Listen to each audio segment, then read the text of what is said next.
예레미야 15장 19절에서 21절까지 말씀 묵상합니다.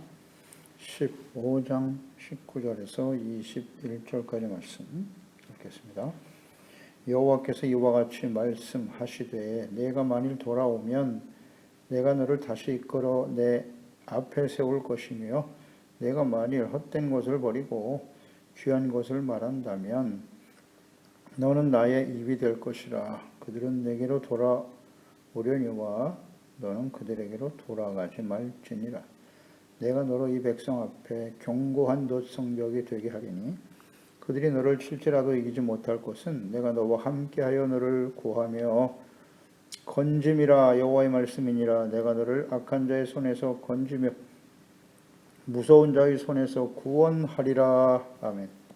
박해받는 종들을 지키시고 구원하시는 하나님, 끊임없이 반역하고 대적하는 하나님의 백성들, 선지자가 하나님께 부르심을 받아 심판과 책망의 말씀을 전하고 있습니다. 하지만 백성들이 귀를 기울이지 않습니다. 믿지 않고 무시하고 박해와 반대로 말미암아 고통당하는 선지자, 그 중에서도 선지자는 하나님의 말씀을 얻어먹었다. 주님의 말씀을 듣고 깨달아 하나님을 알고 그분을 섬길 수 있음을 기쁨과 즐거움으로 삼고 있었다. 그러나 현실은 녹록하지 않죠. 계속되는 박해와 고난으로 인해서 마음이 흔들리고 낙심하고 절망하며 하나님의 인내를 그치시고 속히 하나님의 심판의 말씀이 성취되게 하소서. 그래서 이 백성들이 깨닫고 돌아올 수 있도록 탄식하며 기도하고 있는 선지자, 그에게 하나님께서 말씀하십니다. 19절에 내가 만일 돌아오면 너를 이끌어 내 앞에 세울 것이다. 만일 헛된 것을 버리고 귀한 것을 말한다면 너는 나의 입이 된다 라고 말씀하셨네요. 그러니까 책망과 심판의 말씀을 전하는 일로 박해와 고난을 받고 있는 선지자, 아무리 전해도 듣지 않고 반역하며 대적하는 백성들 때문에 더욱더 마음이 힘들고 고통스러운 것이죠. 그에게 하나님께서 내가 만일 돌아오면 그랬어요. 내가 만일 돌아오면, 그러니까 이 선지자가 하나님의 말씀과 현실의 괴리로 인해서 낙심하고 하나님께 탄식하며 간구하고 있는데요. 그에게 하나님께서 말씀으로 격려하고 계십니다. 그러니까 이것은 어떤 면에서 보면 시험 드는 일이라고 볼 수 있겠죠. 하나님의 말씀과 현실이 너무 다르기 때문에 믿음이 연약해지고 낙심되거나 절망이 찾아오거나 어떤 사역의 회의를, 주님을 섬기는 일에 회의를 품게 되는 일, 이것이 곧 시험 드는 일이죠. 그때 하나님께서는 하나님께로 돌아오라. 만일 내게 돌아오면 내가 너를 내 앞에 세울 거야. 이런 말씀하시네요. 하나님께 돌아오라. 하나님께 대한 믿음과 확신을 가지고 흔들림 없이 주님을 믿고 따르라는 말씀이겠죠. 하나님께 돌아오라. 그러면 내 앞에 세운다 그랬어요. 앞에 세운다는 의미는 부르신 사명을 다시 감당하게 하실 것이다 라는 것이겠죠. 온전한 예배자가 되게 할 것이고 하나님이 주신 사명을 감당할 수 있게 하실 것이다 라는 의미일 거예요. 하나님 앞에 서라, 세울 것이다 라는 말의 의미겠죠. 그러니까 하나님의 말씀을 떠나서 실망하거나 낙심하는, 시험에 드는 일이 없어야 하지만 실제로 이런 일들이 벌어지는데, 실망과 낙심하는 이유는 예레미야 선지자의 상황, 또 이 약하고 패역한 세대 속에서 하나님의 말씀을 전하고 의를 추구하며 살아가는 우리 그리스도인들의 삶의 현실에서 보면 이 예레미야의 낙심의 이유는 이런 걸 거예요. 내가 아무리 전해도 저들은 전혀 듣지 않더라는 것이죠. 아무리 전해도 사람들이 변화되지 않아. 점점 더 악해져 가는 것 같아. 이것 때문에 낙심이 찾아오는 것이거든요. 그러니까 내가 사람을 변화시킬 수 있다고 생각하기 때문이에요. 내가 하는 이 일로, 내가 전하는 말씀으로 사람들은 변화될 것이다. 그런데 현실은 그렇지 않거든요. 그래서 낙심이 찾아오는 거예요. 내가 하는 것이 아니라 하나님께서 하나님의 능력으로 하나님의 때에 이루시는 것입니다. 이것을 잘 이해해야 됩니다. 그래서 주님께서는 헛된 것을 버리고 귀한 것을 말한다면 이라고 하셨어요. 헛된 것을 버리고 귀한 것을 말하라. 그럼 헛된 것은 무엇이고 귀한 것은 무엇일까요? 헛된 것을 말하지 말라는 것인데 당시에 거짓 선지자들이 난무했습니다. 하나님께서는 그들이 회개하고 돌이켜 용서받고 의롭다 멀어도 하나님과의 관계 회복되고 하나님의 나라가 세워질 것을 원하셨죠. 그러기 위해서는 책망을 듣고 죄를 깨달아 회개하는 것이 필요하기 때문에 이 선지자 예레미야를 통해서는 그 말씀을 계속 전한 것이고, 그러나 거짓 선지자들은 회개나 책망에 대해서 말하지 않았습니다. 심판과 멸망에 대해서 말하지 않았습니다. 평안을 말했습니다. 승리를 말했습니다. 우리는 안전할 것이다. 이것을 끊임없이 전했어요. 그러니까 예레미야, 참 선지자인 예레미야 입장에서는 이 거짓 선지자들의 말을 더 신뢰하고 따르니까 더 많은 사람들이 그 말을 따르고 있었단 말이에요. 그러니까 그런 유혹을 받게 되는 거예요. 나도 사람들이 듣기 싫은 말보다는 듣기 좋은 말을 해야 되지 않을까? 그 당시에 평안, 승리, 안전, 형통, 이건 다 거짓이었거든요. 그것이 바로 헛된 것입니다. 사람들의 요구에 따라, 시류에 따라 그에 합당한 말, 듣기 좋은 말을 하는 것, 이것이 헛된 것입니다.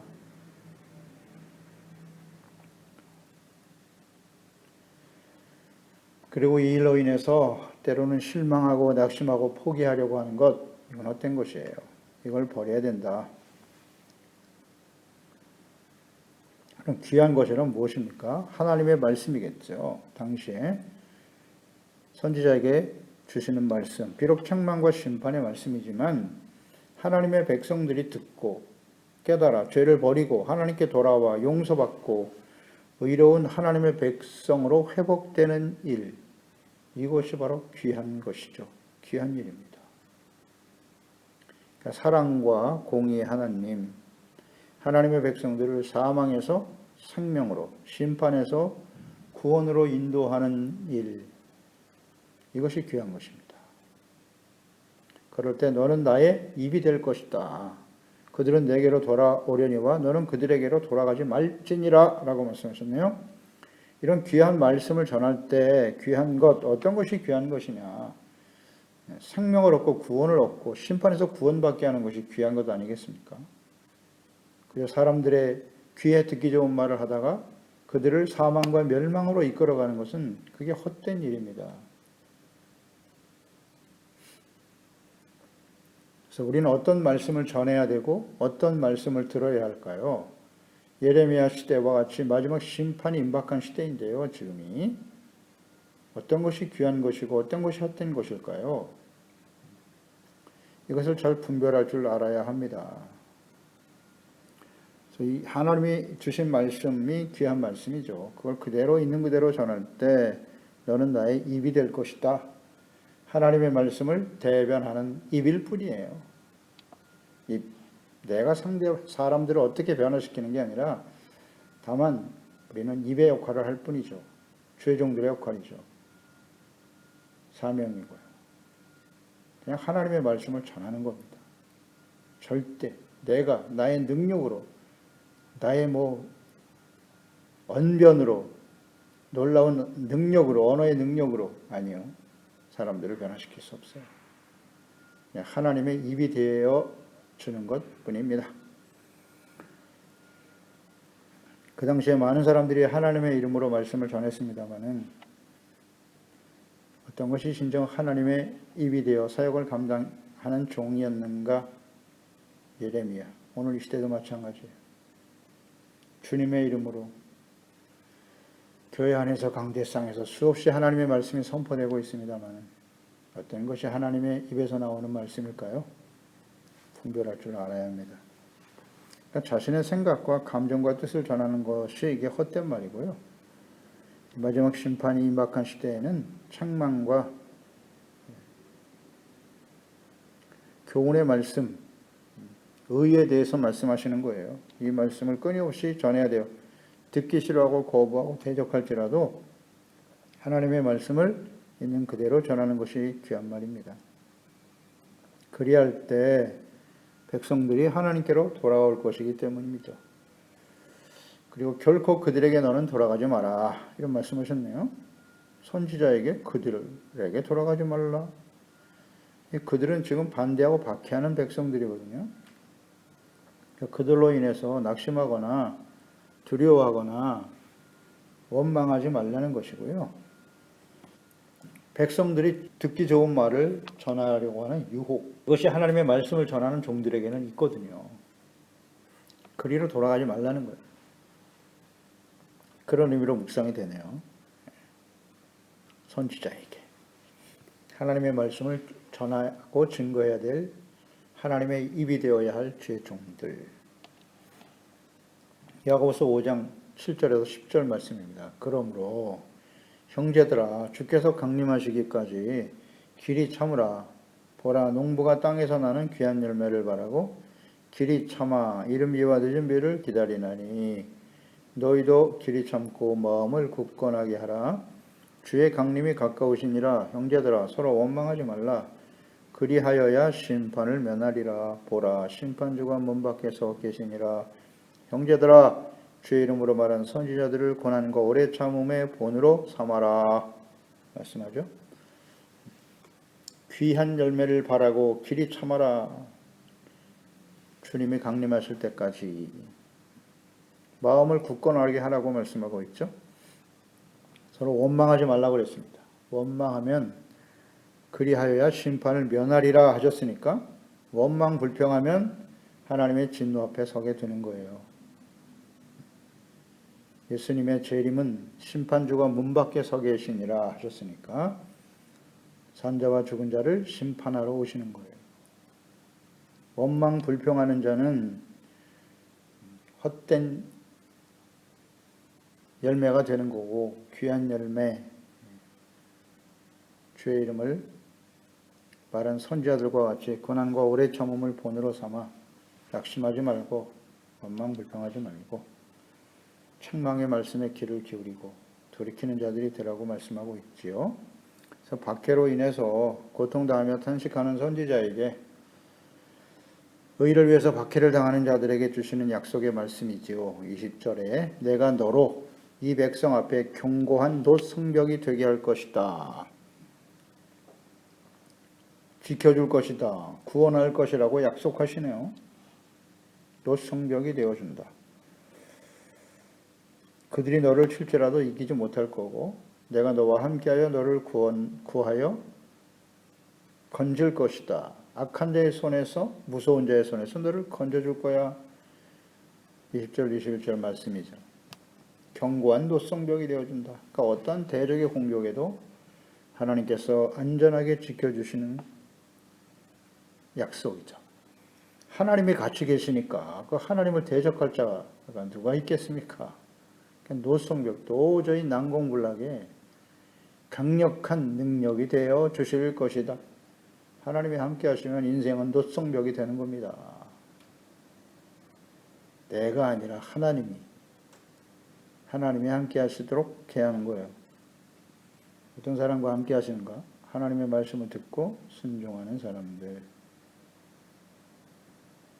하나님께 대한 절대적인 신뢰와 믿음을 가지고 어떠한 시련과 박해와 고통이 다가온다 할지라도 흔들림 없이 하나님을 바라보고 주님의 말씀을 따르는 사람들, 믿고 의지하며 따르는 사람들, 믿음으로 순종하는 사람들, 놋성벽이 되어주시겠죠. 우리가 하나님을 믿고 의지한다라고 하는 말은 잘 이해하고 있어요. 시련과 어려움이 다가와도 하나님을 믿고 의지하라. 어떻게 하는 것이 하나님을 믿는 것인데요. 어떻게 하는 것이 하나님을 의지하는 것입니까? 하나님의 말씀을 듣고 지켜 순종하는 거예요. 믿음은 순종이에요. 행함이 없는 믿음은 죽은 믿음이라고 했지 않습니까? 하나님의 말씀을 일단 들어야 돼요. 듣고 깨달아 내가 하나님의 말씀에 동의하고 나의 생각을 초석정시키고 주님의 말씀을 따라 순종하는 이게 믿음이죠. 이런 시련, 현실의 시련과 박해와 어려움에 다가오면 다 흔들리게 돼 있어요. 누구나 다 하나님의 약속의 말씀과 현실의 괴리로 인해서 낙심하고 때로는 절망하고 모든 것을 포기하고 싶을 때가 있다고요. 그때 이 하나님의 약속의 말씀을 굳게 붙들고 끝까지 하나님의 말씀을 따라가는 거예요. 악한 세대와 타협하지 말고, 그게 믿음이죠. 그런데 이 말씀, 지금 예레미야 선지자에게 주시는 이 약속의 말씀은 이미 하나님께서 예레미야에게 과거에 하신 말씀이에요. 예레미야를 부르실 때, 말씀하시고 사명을 주셨을 때 이미 주셨던 약속이라고요. 예레미야 1장이죠. 16절 19절에 무리가 나를 버리고 다른 신들에게 분향하며 자기 손으로 만든 것들에 절하였은즉 내가 나의 심판을 그들에게 선고하여 그들의 모든 죄악을 징계하리라. 그러므로 너는 내 허리를 동이고 일어나 내가 너에게 명령한 바를 다 그들에게 말하라. 그들 때문에 두려워하지 말라. 내가 그들 앞에서 두려움을 당하지 않게 하리라. 보라, 내가 오늘 너를 그 온 땅과 유다의 왕들과 그 지도자들과 그 제사장들과 그 땅 백성 앞에 견고한 성읍 쇠기둥 놋성벽이 되게 하였은즉 그들이 너를 치나 너를 이기지 못하리니 이는 내가 너와 함께하여 너를 구원할 것임이니라. 여호와의 말이니라. 약속하셨죠. 내가 나가서 말씀을 전하는 하나님의 백성들, 하나님을 버린 사람들이야. 그리고 끊임없이 악을 향하여 우상숭배를 향하여 달려가는 사람들이야. 나의 심판을 그들에게 선고하라고 말씀하셨고요. 징계할 것이라고 죄악에 대해서 반드시 그들이 너를 박해하고 많은 시련과 고난이 예견되지만 약속하셨죠.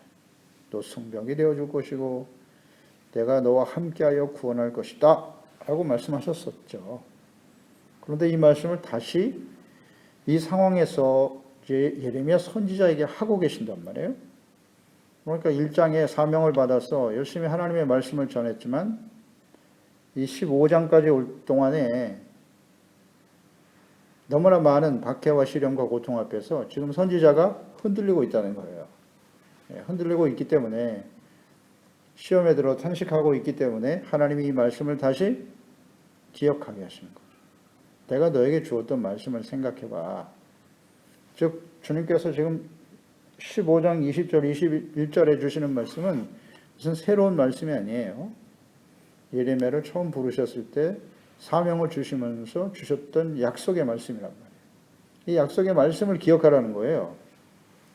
박해와 고통을 당하는 현실에서 하나님의 약속을 잊어버리고 실망하고 낙심하고 괴로워하는 선지자, 그러니까 하나님의 말씀을 전하고 가르치는 종들, 또 말씀대로 순종하여 의를 추구하며 살아가는 하나님의 자녀들도 이 악한 세대에서 강한 반대와 박해를 경험하게 되고요. 외로움과 고통 중에 직면하게 될 때 약속과 사명을 잊어버리고 하나님의 약속이죠. 현실 상황에 영향을 받아서 낙심, 실망, 변하지 않는 백성들로 인해서 원망과 불평하는 그런 시험에 빠질 때가 있습니다. 우리도 예레미야 같은 이런 시험에 얼마든지 빠질 수 있고 지금까지 경험해 왔죠.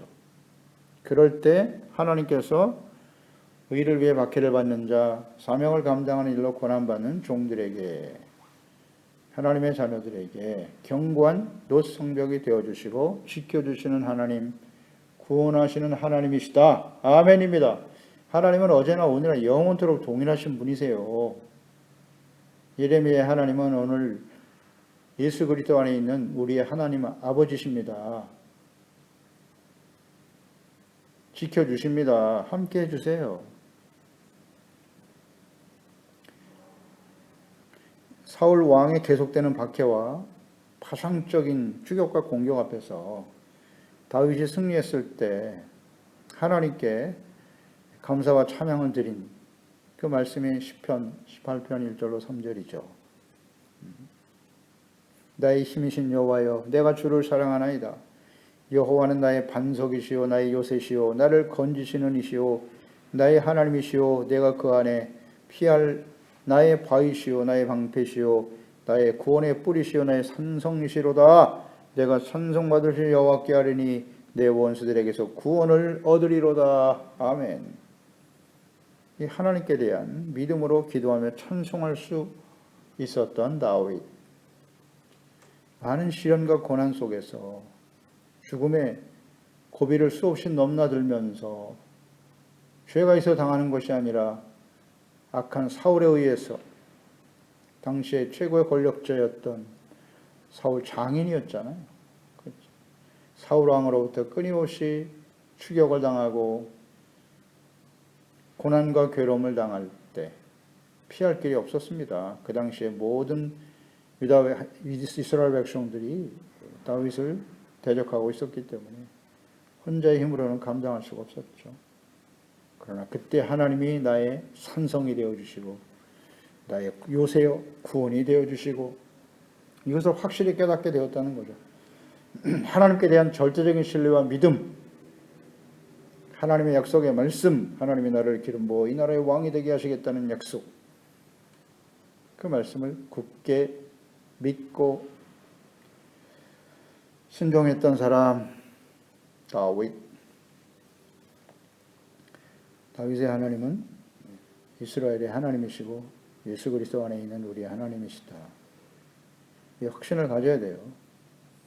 그 하나님께서 그들이 너를 칠지라도 절대 이기지 못할 거야. 내가 너와 함께하여, 이게 중요하죠. 너를 구하여 건집니다. 하나님이 함께 하셔서 건져주신다. 끊임없이 이 악한 세대 속에서 의를 행하고 하나님의 말씀을 전하는 일 쉬운 일이 아닙니다. 낙심하고 흔들릴 때도 있습니다. 그러나 주어진 사명에 충성하는 종들과 하나님은 함께 하세요. 승리하게 하시고 반드시 구원하실 것이다.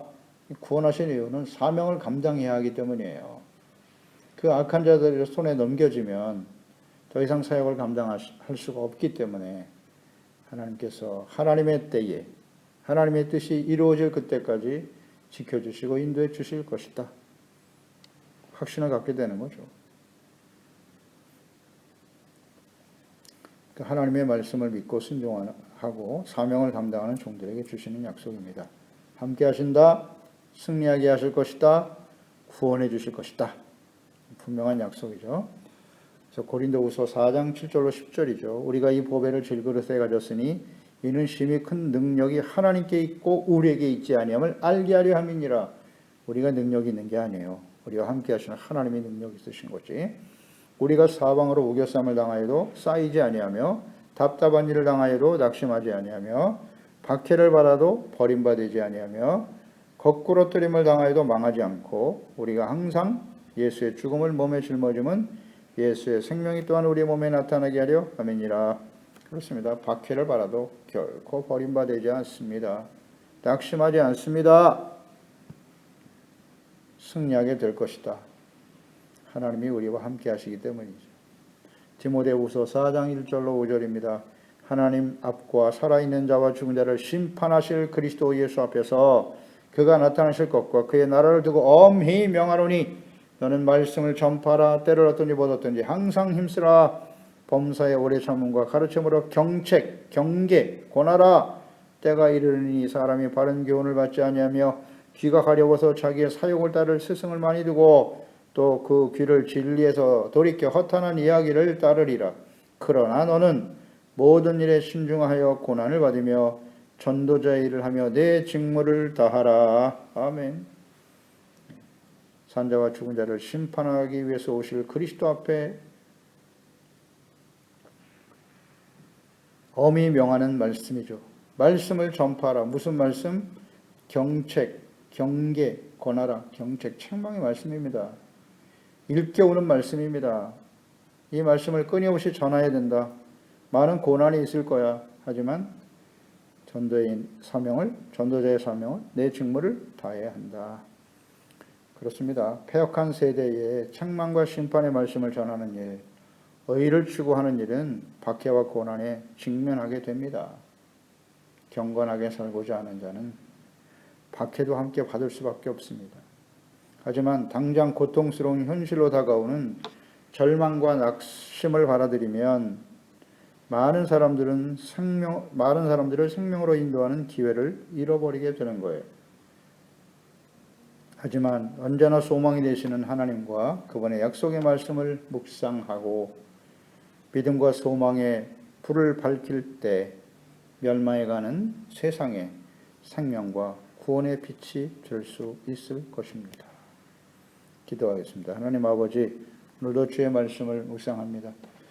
아무리 하나님의 말씀을 전해도 회개하고 돌이키지 아니하고 오히려 하나님의 말씀을 무시하고 멸시하고 하나님의 말씀을 전하는 종들을 대적하며 박해하는 하나님의 백성들 때문에 너무나 심적인 고통, 또 영적인 고통과 아픔으로 괴로워하고 있는 선지자에게 이는 곧 멸망에 가는 이 시대에 하나님의 진노의 심판이 임박한 시대에 살아가는 하나님의 백성들로 인하여 하나님의 말씀을 전하고 증거하는 또 의의 말씀을 지켜 순종하려고 하는 종들과 하나님의 자녀들이 당하는 고통과 아픔이 있지요. 때로는 우리도 하나님의 말씀과 현실 사이에서 다가오는 이 괴리로 인해서 낙심하고 실망할 때가 있습니다. 그때 하나님께서는 이전에 주셨던 하나님의 말씀을 다시 증거하여 깨닫게 하십니다. 하나님의 말씀을 기억하라. 그렇습니다. 이 악하고 패역한 세대에 하나님의 이 천국 복음 회개하라, 천국이 가까웠느니라, 책망과 이 교훈의 말씀을 사람들은 좋아하지 않습니다. 듣지 않을 거예요. 그것 때문에 끊임없이 낙심이 다가올지라도 흔들림 없이 하나님이 나의 노성벽이 되시고 우리의 견고한 성벽이 되어주시고 함께 하심으로써 우리의 구원이 되신다. 우리가 이 사명을 감당할 수 있도록 하나님께서 친히 함께 하시고 지켜주심을 확신하면서 좌로나 우로나 치우치지 아니하게 하시고 이 악한 시류의 마음을 빼앗기고 타협하지 말고 담대한 믿음과 확신을 가지고 주님과 함께 주어진 사명에 충실하고 빛과 소금이 되어 많은 사람들을 생명과 구원의 길로 인도하는 일에 쓰임받는 저희들이 되게 하여 주시옵소서. 예수님의 이름으로 기도드리옵나이다. 아멘.